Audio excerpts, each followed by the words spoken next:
Welcome. I'm Adina Wancha, and I guide high achieving men and women create extraordinary lives and loving, ecstatic relationships. The intention of this podcast is to empower both men and women when it comes to life, dating, relationships, and intimacy. I believe that by both men and women being healthy, powerful, and loving, we can be in thriving romantic partnerships and create a better world together. If this is something you resonate with, then please keep listening. In this episode, we are talking about how to set achievable goals and how to take more action towards achieving them. In the first part of this episode, we are going to talk about how to set your goal in a way that will give you the most chances to actually achieving it. Then, in the second part of the episode, we'll talk about how to take aligned action towards your goal. Because aligned action is what will seal the deal, and not any action is appropriate or beneficial for you. Now, I would like to invite you to take out a piece of paper and a pen, because if you're listening to this, you might as well work on converting the intention you have in your mind into an actionable goal. So pause the audio and go to take a piece of paper and a pen. On this piece of paper, write down your intention. And this intention can be from any area of your life, like losing weight, quit smoking, get into a relationship, get married, travel the world, make more money, find a better job, buy a house or a car, move somewhere else, start a business. Whatever that is, write it down on this piece of paper. And I will do this with you. For me, the intention I'm working on is growing my business. Now, let's set the goal by using the SMARTER framework, which stands for specific, measurable, achievable, relevant, time bound, evaluate, and reward. So let's get into it. Specific. What do you want to achieve? If your goal is to lose weight, write down the number of kilograms you want to lose. If your goal is to make more money, write down the amount of money you want to make. If your goal is to get into a relationship, write down the characteristics of this desired relationship and of the person you like to be in a relationship with. Measurable. What data, meaning specific numbers, percentages, etc., will help you measure the progress and your success? Basically, how will you know that you are on the right track and that you've achieved your goal? The easiest way to track is by week or by month. For example, if you want to lose weight, you know that you're losing weight when you lose around 1 kilogram per week or every 2 weeks. If you want to make more money, you know that you're on the right track when your revenue starts to increase, let's say by 10, 12, 20% every month. If you want to be in a relationship, you know that you are making progress when you go out on dates with, let's say, 2 or 3 people per month who match some of your desired characteristics of a partner. You are the one who sets the specific numbers and percentages that will show improvement. So take some time to think about this. Just make sure you are setting up some realistic numbers for yourself, which ties into the next, achievable. While the lofty goals sound great, setting huge, unrealistic goals is just setting you up for disappointment. For example, if your current weight is 120 kilograms and you want to get to 60 kilograms by the end of the year, it sounds excellent, but that's a big gap in a short time. If you have been single for years and have not dated much, and your goal is to get married in a few months, that may not be achievable. You may want to set things that are more achievable, like going out on 2, 3 dates per month. If your goal is to make more money, And let's say that you're currently making €1,000 per month. Setting the goal of making €10,000 per month might be too much for your nervous system. Not to say that it's not possible, just to pay attention to set something that is realistically achievable for you, for who you are now, and what you can do now. Goals should be big enough to push you out of your comfort zone, but not so big that you are just setting yourself up for failure. So ask yourself, is my goal realistic? And what has my history been in this area? The next one, relevant. The trap that many people fall into is that they compare themselves with other people and they set goals based on what other people have achieved. You won't be able to sustain the hard work of changing yourself in order to achieve this goal if you set this goal based on exterior reasons. So, write down the answers to these questions. Why do you want to achieve this? What do you think this thing or experience will give you? How will it make you feel? Does this goal align with your life vision and core values? Is this goal worth your time, energy, and money? Is it the right goal for this time in your life? For some people, it may be the right goal, but not the right time. For example, if your goal is to make more money, but you have health issues, it may not be wise for you to focus on making more money when your health is suffering. First, you need to fix your health, then focus on making more money. As a rule, health should always come first before anything else, because if you're not healthy, how are you going to enjoy that thing that you're going to get? If you're sick or dead, it doesn't matter that you're wealthy or you met the love of your life. So always prioritize your health. Time bound.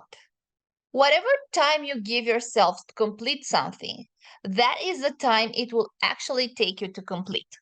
For example, if you give yourself 2 hours to clean your house, you'll complete cleaning your house in 2 hours.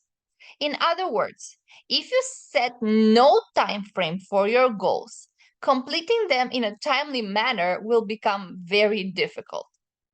All goals should have a starting point, an ending point, and set durations. So answer the following questions. What is a realistic time frame needed to achieve success with this goal? What specific times will be set aside to work on this goal? In other words, how many hours are you going to dedicate to this goal every day, week, and month? What are the deadlines for each task necessary to complete this goal? For example, if your goal is to lose 20 kilograms by the end of the year, and you set this goal in January, is it something reasonable for this to happen? Is this something that can be realistically done? What are your deadlines for losing 5 kilograms, 10 kilograms, 15 kilograms? How much time per week will you spend on doing things that will get you closer to your goal? Another example, making more money. The amount you said you want to make is realistically achievable. How much time do you need to work on making more money every week in order to achieve this goal? 2 hours, 5 hours, 10 hours? Be specific. How much time do you give yourself to complete each task necessary to achieve your goal? For this, write down all the tasks you are currently aware of and set a deadline on each of them. Another example, if you want to get in a committed relationship by the end of the year, is this a realistic time frame? For some of you, it will be, and for others, it won't be. How much time do you need to put aside every week to work on yourself, on becoming a better partner, going out on dates, socializing with people? 1 hour, 3 hours, 5 hours? How many? What deadlines do you give yourself when it comes to meeting more compatible people to go out on dates? How much time are you allocating to each date? Let's say you start this process in February and that until June, you only meet two people who you like and who you seem to be a good fit for you, but neither of them is interested in a relationship with you. What actions will you take to ensure that you meet more compatible people whom you like? Evaluate. A goal is not a set it and forget it thing. For the best chances of success, continuously evaluate your progress and your goal along the way. This piece is key to help uncover struggles and work through them along the way, rather than waiting until the end and realizing it's too late to fix them. Consistent evaluation will help you focus all the way through the process.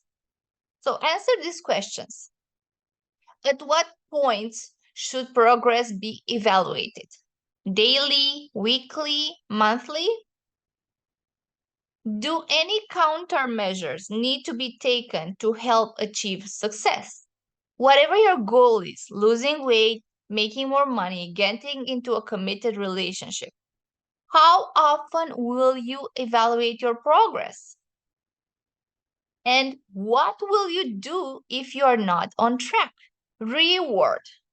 What you appreciate appreciates, meaning whenever you appreciate yourself for the efforts you are making, you will feel better about yourself. Feeling better about yourself is the fuel that will make you take even more action towards your desired goals. So, celebrating success is important. Make sure you take the time to recognize your efforts through this process and celebrate the small successes you have along the way. Because the trap many of us fall into, including myself, is that we are so focused on achieving the big goal that we do not enjoy the process. And this is similarly to having sex only to get to the orgasm, but leaving on the table, well, in this case, on the bed, all the pleasure that you can feel before you reach the peak of pleasure. So answer these questions. How will you recognize achievements throughout the process? For example, I've started to write down every little thing I do to achieve my goal. And at the end of the week, I look at that list so my brain acknowledges the process. Although I'm not there yet, I am on my way there. How will you celebrate once the goal has been achieved? And can you give yourself some of that before you achieve the goal? For example, let's say that the way you decide to celebrate getting your goal is by taking a 2 week holiday in the Caribbean. How can you give yourself some time where you feel like on a holiday during this process? Can you take some hours off each week and do something that relaxes you? Can you explore some new places in your city? Can you take a weekend break and visit a nearby city from your own country? Think of these smaller celebrations as fuel to keep you on track with your goal and also as a trailer for the big celebration. It's like you want to buy cake for your wedding day. You don't have to wait until your wedding day to eat the cake. You can go and buy small portions now and enjoy them. This doesn't mean you won't enjoy the cake on your wedding day. This means that you'll enjoy it even more because you already know how good it is. Now, after all this process, write down your goal in a short sentence on this piece of paper. And remember, it needs to be specific, measurable, achievable, relevant, time bound, and you also need to establish how you will evaluate your progress and celebrate achieving the goal. Let's take an example. Goal: I will lose 20 kilograms by the end of 2024. It's specific. 20 kilograms is something very specific. It's measurable. You can track how much weight you are losing. It's achievable. 20 kilograms can be lost in a year. It's something that people are capable of doing. It's relevant. Well, if you're overweight and you want to be healthier, then yes, it's relevant. It's time bound. Yes, it is because you said it's going to be by the end of 2024. You can evaluate progress every 2 weeks and see how much weight you lost on. And you can set as a celebration a trip to Paris, for example. Now, let's talk about taking aligned actions towards your goal and why you're not currently taking any action or a lot of action towards what you want to achieve. Most people know what they need to do or stop doing in order to get something. For example, if you want to lose weight, you need to stop eating certain foods and start eating other foods and do some type of physical movement. In order to find a good romantic partner, you need to go out on dates. And yes, you also need to work on yourself on becoming a better partner yourself. The mindset you need to adopt is I will become the best partner I can be. If you want someone kind, be kind. If you want someone honest, be honest. If you want someone healthy, be healthy. If you want someone funny, laugh. Why would you want to be with someone funny if you do not laugh? Another example, if you want to make more money, you will have to sell something. Your time and skills to a company that pays you more than your current employer. Maybe you have developed a product or there is a specific service you can offer. If you're listening to this, you most likely already have a good idea on what you could sell to make more money. And we all sell something. We all have certain qualities and skills that other people find valuable and will pay us for. So, how can you go from taking no action or very little action to taking the required amount of action to achieving your goal? We all know what an action is, which is the fact or process of doing something. But how is an action born? And if we want to take more of a certain action, how can we do that? From my perspective, an action is the product of a thought plus an emotion. The way I see it, it's like making a baby. The thought is the masculine energy, and the emotion is the feminine energy. And when both of the thought and the emotion are making love, they create this new action. And let me give you an example from my own life. The new action I want to take is to work out 3-4 days every week. So I need to have a thought and an emotion that will support this action. For example, when I say to myself that working out makes me more powerful, I feel good because I want to be more powerful. So I work out. On the other hand, when I say I hate working out, and sometimes I do say this, I start feeling tired and I don't work out. And another example, making weekly podcast episodes. When I think that making a new episode is hard and I say things like, oh, but who will listen to them? What will people think about me? I go into this deflated state and I don't make them. On the other hand, when I say to myself that I can do this, I just need to write what I already think, or I am sure that at least one person will find it valuable, or I will stop overthinking it and I will just sit down and write. When I do this, I get into this neutral state, or I start feeling curious and excited about what I'm going to create. And because I feel better, I can take the new action. And another example regarding dating and relationships. If I say to myself, the best partner for me doesn't exist. Well, when I say that, I get sad and I don't want to meet any new men. However, when my mindset is my best partner is out there and we will find each other soon, I start feeling hopeful so I can go out on more dates. I am inviting you to start looking at your mind like at a monkey that you want to be friends with. Maybe now your monkey mind is playing tricks on you. It's throwing not useful thoughts towards you.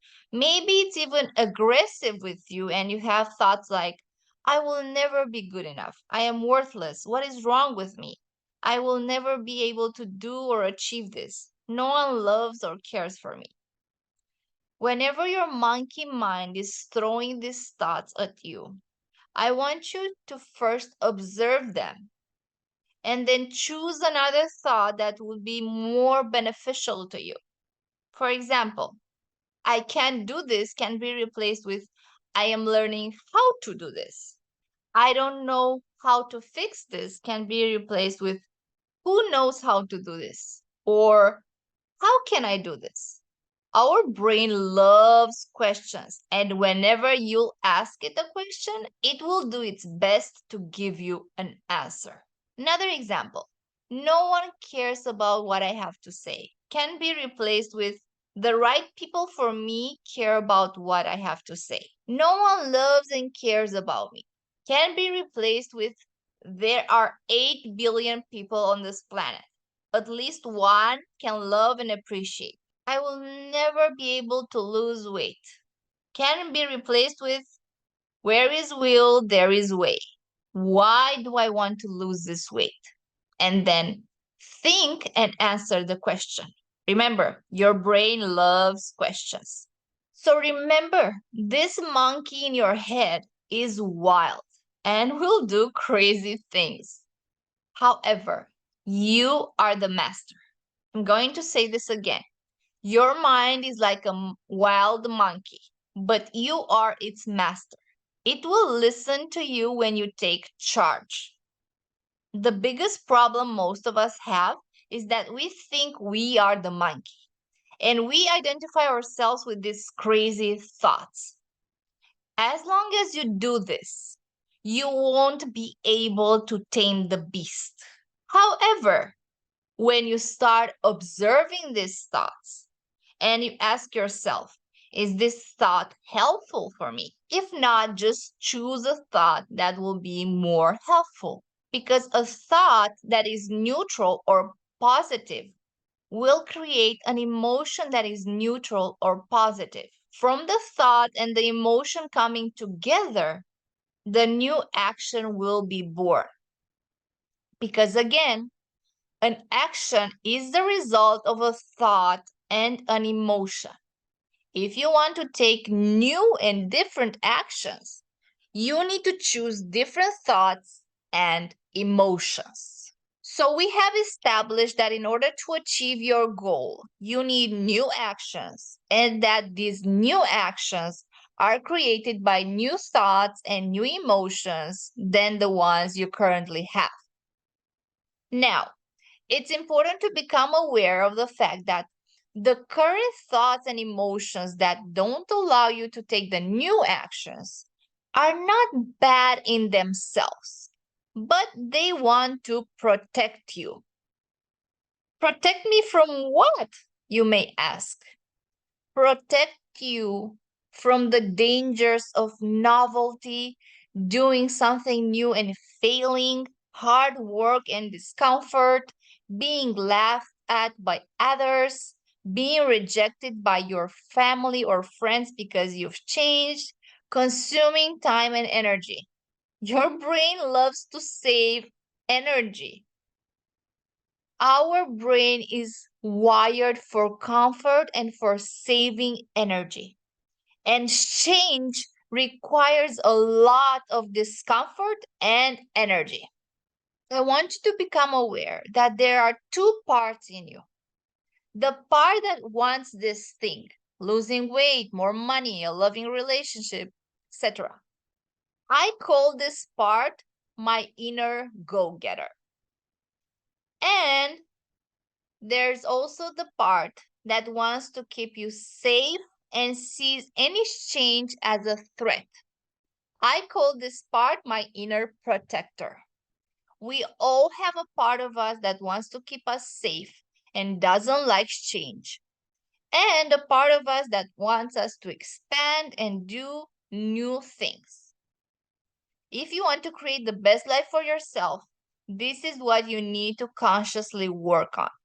Understanding how the part of you that wants to keep you safe behaves because it thinks you are in danger, and focusing more on the part of you that wants to create this new reality. Irrespective of what your goal or dream is, if you want to get it faster, this is what you'll have to work on. Your conscious that wants the thing, and your subconscious that wants to keep you safe and will prevent you from getting the thing. And me give you an example from my own life. Before starting the podcast, there was a part of me that wanted to do it. And there was the part of me that didn't want me to do it because it thought I wasn't safe. Putting myself out there for people to judge and criticize me didn't feel safe to this part. So it was preventing me from taking action. Was I aware of this? No. But I did some inner work and I understood that this part just wants me to be safe. So it was easier for me to work with it. So for you to discover the part of you that wants to keep you safe, ask yourself, what am I afraid or ashamed of? What do I think it would be the worst case scenario? And write down the answer on this piece of paper. This is very important. So stop the audio and answer this. What am I afraid or ashamed of? What do I think would be the worst case scenario? If you want to be able to take the required actions towards your goal, first you need to work with this part of yourself, the inner protector, as I call it. This part doesn't like change, doesn't like discomfort, doesn't like taking risks, doesn't like doing new things, fears not being loved and accepted, fears being ridiculed and rejected by others, and basically wants things to stay the same forever. But we all know that in order to achieve something we've never had, we need to do new things. But you won't be able to take the actions that will bring you the new things if you don't work with this part first. Why? Because when this part sees that you're doing things that it believes are dangerous, it will do its best to stop you. And here is where self-sabotage comes into place. And there are many ways people sabotage themselves, like negative self-talk, procrastination, overthinking, various addictions, comparing yourself to others, self-criticism, perfectionism. My favorite way of self-sabotage is perfectionism. What is yours? You to understand that because you sabotage yourself, it doesn't mean that you are flawed. It just means that you are human. Every human being has a part that prefers comfort and safety and avoids discomfort and doing new things. You cannot control this because it's part of our human software. However, what you can control is how you approach and interact with this part. So it becomes more of a supportive and understanding friend instead of a grumpy and aggressive enemy. Again, to achieve your goal, you need to both strengthen the part of yourself that wants that thing or experience and understand the part of you that wants your life to remain the same because that is how it feels safe. To sum up this episode, when you set a goal, use the SMARTER framework: specific, measurable, achievable, relevant, time bound, evaluate, and reward. A new action is the result of a helpful thought and a helpful emotion. If you want to take new actions, you need more helpful thoughts and helpful emotions. So become mindful of your thoughts and emotions and choose better ones. Every human being has two parts in themselves: the conscious part that wants to achieve the new goal, and the subconscious part that doesn't like change and wants everything to remain the same because this part prioritizes safety. If you want to make sure that you achieve your goal, you need to work with both of these parts. To discover what your subconscious is trying to keep you safe from, answer these questions. What are you afraid or ashamed of? What do you think that would be the worst case scenario, the worst thing that could happen to you? By working with your subconscious, you will stop self-sabotaging and you will be able to take more action towards what you want to achieve. My desire is for all people to create the best life for themselves. And I wish I had a magic wand, and by waving it at you, you could miraculously integrate both the go getter and the protective part so you achieve what you desire faster. I don't have a magic wand. However, what I have is coaching. And through coaching, I can support you get what you desire.